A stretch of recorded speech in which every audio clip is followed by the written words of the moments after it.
No. And I'm thinking about the role of the black church in particular Yeah, in the United States, I think, is another historical phenomenon that should be included. Yeah, I agree. Yeah.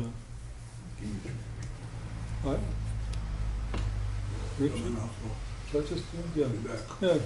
Put my mouth full. Anyway, Jerry. okay. Who's calling on people? I'll call on people, Okay. just to, yeah. Yeah, I was wondering if you or anybody here knows more about like that period of time where liberation theology, Yeah. because not only was it an anti-imperialist movement, but I'm interested too in its real direct links to Marx, and Yeah. if and what, and if there are people who know more about that. And Does somebody want to answer that? I can, if I got a couple of minutes, I could say something on that. All right, go. Because religion, I thank you very much for this. I Yeah, think thank it's you. very It was important really to good. talk about this as Marxist. And I first came in as an anthropologist looking at it. But when I was teaching at Cal State Long Beach, after the first Gulf War, a bunch of us got together and formed the Campus Progressive Alliance. We all went around the room and introduced ourselves. And this kind of tall, geeky-looking guy said, "Oh, I'm the campus minister, and I lead students to trips down to Central America where we study liberation theology." And I thought, "Geez, what's going on with this guy?" We became very good friends. I took his class on the Bible through third world eyes. It was very illuminating because he says third world people look at the Bible fundamentally differently than we do in the first world. They see it as something that's going on in their lives, whereas we say, okay, we go to church, we read the Bible, and we go about our affairs. So it's integrated into their lives, and the way they see it is different. And he gave the example of the way they illustrate the Bible. So there's this slaughter of the innocents, where King Herod finds that a new king has just been born, so naturally goes out and kills all the newborn babies. When this is illustrated in our Bible, it's these Roman soldiers out in the desert holding up these little white babies, killing them.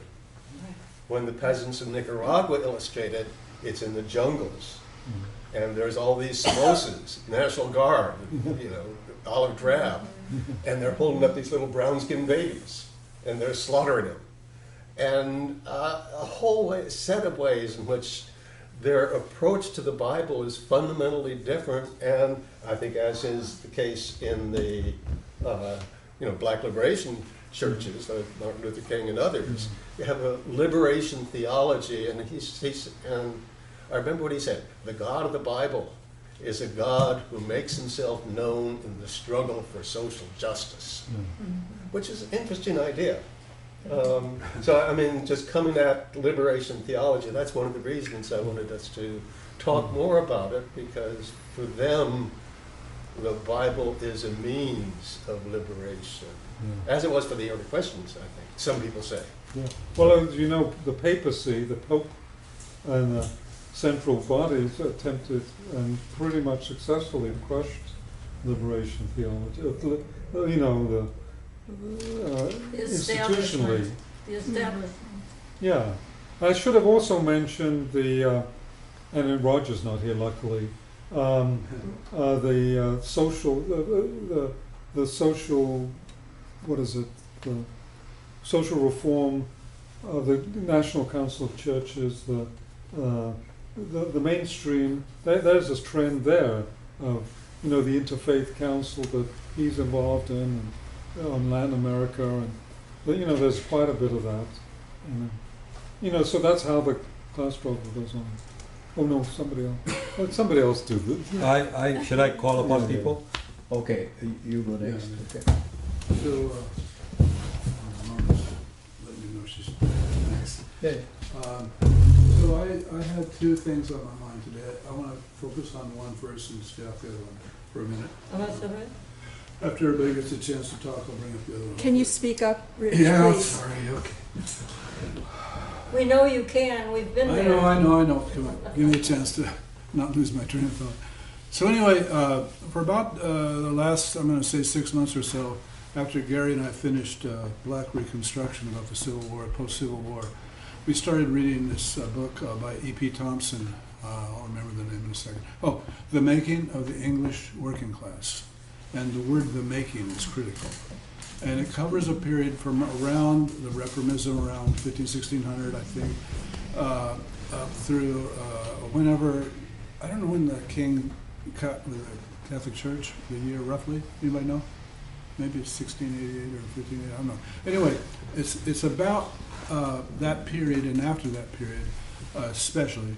And the groups, and the thing I really liked, I'm like 100 pages into it, I like about so far, is he's really talking about historically the process of the working class becoming, you could say, the serfs becoming proletarianized, and the process of becoming proletarianized, he calls them the dissenters. And at first I'm going, what are you talking about? You know, because he obviously meant people on the street. But part of what he meant was the breaking with the Catholic Church, the people that broke were the dissenters. And not only, but I mean, there's a whole, people out on the street, people causing trouble, putting out leaflets, all this kind of stuff about, you know, the conditions they were living under. So whether it was the church or the economy or the failure or the people starving or how many hours they had to work or whatever. So I thought, oh, this is kind of interesting. This is like 400 years ago or whatever. And it goes, so, you know, we all want to spout the first thing we would learn about Marx and religion is the opiate of the masses or something, and take it out of context, which I don't even know myself. You probably talked about it already, but anyway, I'm just saying that, oh, this dissension things go back a long ways, and on some level, all the Protestant churches that developed in the aftermath and now, so a lot of them then started, are right here, right now, the Methodists, the Congregationalists, the blah, blah, blahs, all the ones that I've been baptized under or whatever you call it.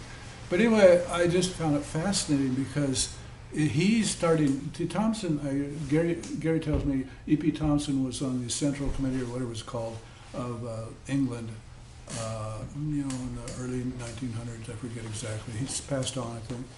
And I was fascinated by the way he would weave in the class struggle with the relationship to the church and their splitting with the Pope, you know, the Catholic Church. And all that was just totally fascinating. I would highly recommend it. I'm not through with it, but I'm just, you know, I can't believe I found a book, Gary found a book right after the Black Reconstruction. It just totally grabbed my, you know, guts, and I can't let go of it. So, Okay. Okay, so I'm going to limit the time. It's only 2 been, minutes? 2 minutes. 2 minutes, okay. It's fair with the considering. Sure, if everybody agrees, it'll be 2 minutes. yeah. No, You finished? 3 minutes. Oh yeah, no, I'm never finished, but I'm finished. Yeah, Okay. definitely. Karen, you're next. I don't think you should call it 2 minutes. I think you should have it 3 minutes. Does it matter? Is everybody agreeing to Yeah, 3 somebody's minutes?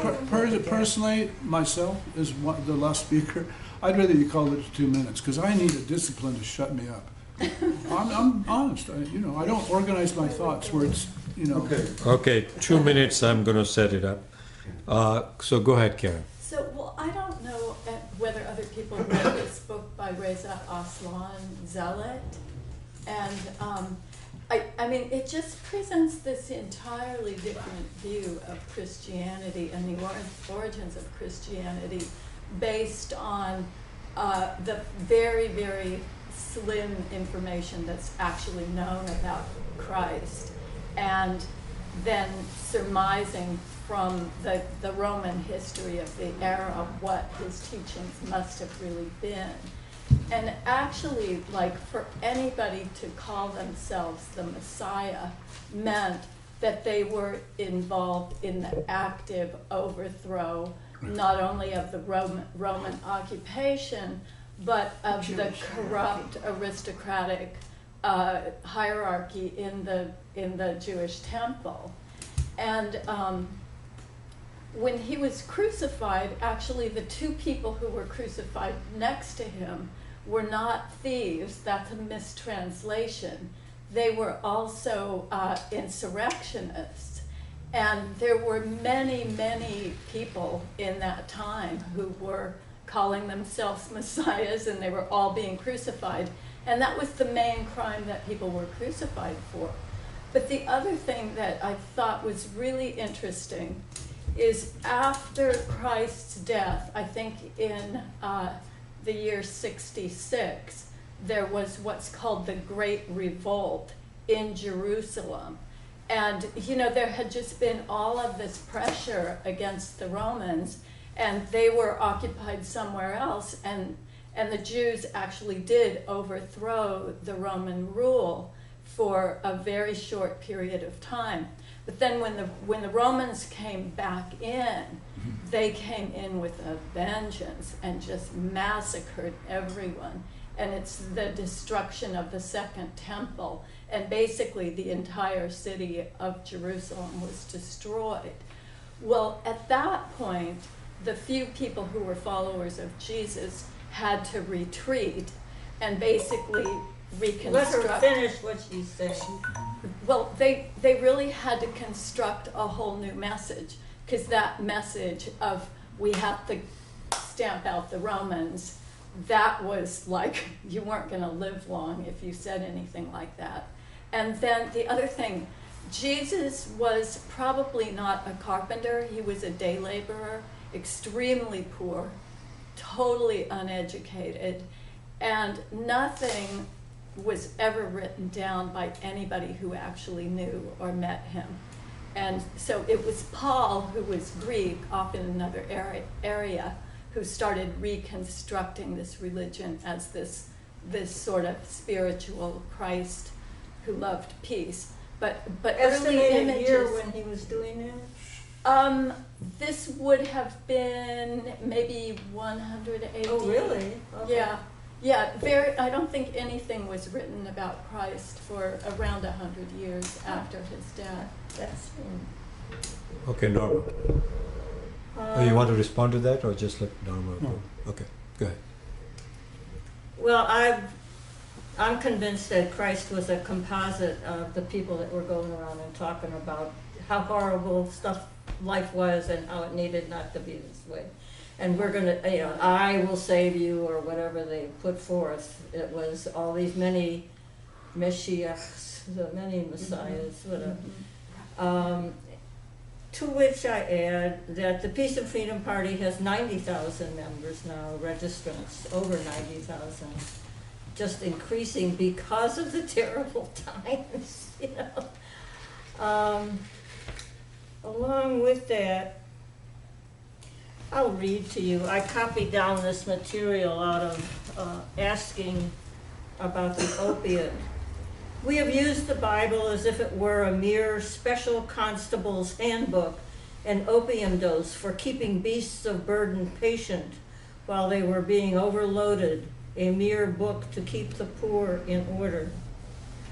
Quote, religion is the opium of the people is one of the most, unquote, frequently paraphrased statements of German philosopher and economist Karl Marx, was translated from the German original, Die Religion ist das Opium des Volks, and is often rendered as religion is the opiate of the masses. The full quote from Marx translates as, religion is the sigh of the oppressed creature, the heart of a heartless world, and the soul of soulless conditions. It is the opium of the people. Those who toil and live in want all their lives are taught by religion to be submissive and patient while here on earth, and to take comfort in the hope of a heavenly reward. But those who live by the labor of others are taught by the religion to practice charity while on earth, thus offering them a very cheap way of justifying their entire existence as exploiters and selling them at a moderate price. This is so offensive, that's typical crap. Moderate price tickets to well-being in heaven. Don't take it personally. Religion is opium for the people. Religion is a sort of spiritual booze in which the slaves of capital drown their human image, their demand for a life more or less worthy of man. To that end, I would like us all. Who wrote that? I'll have to find out. I would like us all to challenge Actually, this is coming out of this definition of religion that I copied out of Wiki. Okay, Yes. WikiLeaks. Wikipedia. Okay, I'm gonna call. And I sorry. would like us to challenge the idea that we are workers. Okay. This put That this the is a time is terri- up. Can a you terri- can we stop ter- now? a terrible preachment to people that they are workers. They think they have to live with Wow. their nose to the grindstone and the Norma. 8-hour day. No. Yeah, no, your And- time is up. No, it's not. You You can s- make it so. you can raise but your it- hand it later. shouldn't be. Second round. You can make all this. Yeah, second round. don't do that. Make it 3 minutes. We have No, a very it was a few group groups. decision. It's a group decision for Does 2 it minutes. matter to you that nobody Group else decision is for 2 minutes. Does that matter at all? Why not? Okay. That's not the point. I'm going to call upon myself. So I want to point out, it's been a while since I read Feuerbach, and but the fundamental thing, one thing that I remember from Feuerbach is that, and it's a critique of religion. But although he wrote critique of Christianity, but generally it's a critique of religion, which is that the conception of God is really the powers that we ourselves have collectively. And it is species powers, which means as developed through history, historical time onwards, as human beings develop their society, their knowledge, they acquire this power, but this power is not an individual's power, it's power of the collectivity. And collectively, when they're together, they can exercise great. It's not a complete power that is assigned to God, but it's kind of close to it. And what people do, what religion does, is it places this power above the people and as if it's guiding them. So this is an inversion that takes place of real powers. So that's one thing I wanted to say. The other thing I wanted to ask you, and probably correct me if I'm wrong, I think Marx says somewhere that Protestantism, with its emphasis on individual and consumption, paves the way and was a necessary condition for development of capitalism. If you care to comment on that. Well, I think it's sort of like a chicken and egg, which, yeah, you know, I mean, for instance, the Catholic countries took much longer to become, to move from agrarian to manufacturing economy to a capitalist economy. Did the fact that it took them longer to do it explain the survival of Catholicism, or was caused by the survival of you know, I think it's interaction between the two, but I don't know. But just quickly, just comment on that. Catholicism, there is still this idea of caring for those who are uncared for, whereas in Protestantism, that just disappears. Right. And so, in some ways, even though it's feudal, there is a kind of humanity in Catholicism that I noticed. Yeah. Anyway, I should move on to somebody else. You go ahead. Comment. No, I agree. No, Okay. I agree. That's all. The next person who, More humanity in Catholicism. yeah, You think more humanity in Catholicism? Yeah. at least they care for. I mean, these all these schools and the work they do among the poor appears to be that way. Yeah, go ahead, Jerry. Okay, let's see. The one thing about Feuerbach is Marx wrote the thesis Can on you speak up? Feuerbach. Marx wrote the thesis on Feuerbach that bring us back into that we still in the materialist world have to have some idealism that Hegel had. Never mind, I don't know how to say that part, but I'm intrigued by that, but I don't know how to say it. And I'm surprised we're talking about Christianity. I usually talk about the Judeo-Christian tradition as very similar. I understand, and I might be the only one in the room that was raised in a Christian tradition, but not very strongly, and I'm not much into the belief shit. You know, I was going to have Arthur Johnson's, when we were going to confirmation class, said, let's go have a cigarette. And I stopped believing, and I haven't ever been tempted since then. except maybe a little bit during the acid days. But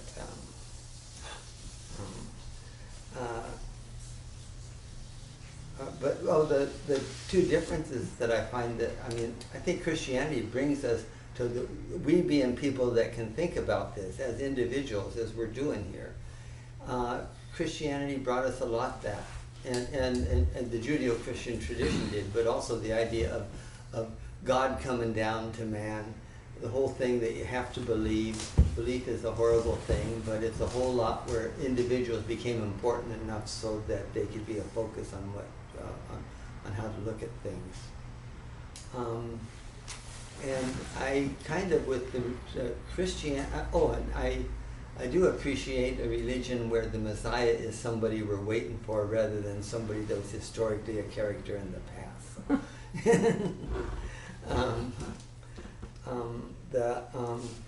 And the connection between Catholicism and Marxism, I was rather surprised by in NAPTA, in the Magic Mountain, where he was both a Marxist and a Jesuit. And I thought there was, I didn't think he had much trouble organizing that, because I thought the Jesuits were organized a lot in the ways that communist parties he would have identified with, the Leninist parties, would be organized. What was the NAFTA name? was a Jew, too. NAPTA. NAPTA? Yeah, he converted. It's a character in Thomas Mann's The Oh, Magic man, Mountain. oh, okay. He was Yeah. a Jew, too. Well, he was born Jewish, yeah, but Yeah. he was raised from. He was everything. Okay. A few things. I read Reza Aslan a long time ago, so I'm trying to remember, but the fact that there were many, many messiahs and Christ was actually not one of the most popular. But it was the Gospels and his followers that kept him alive beyond the others. And eventually it became a vying with Judaism for approval of the Roman Empire. You know, so that was very important then.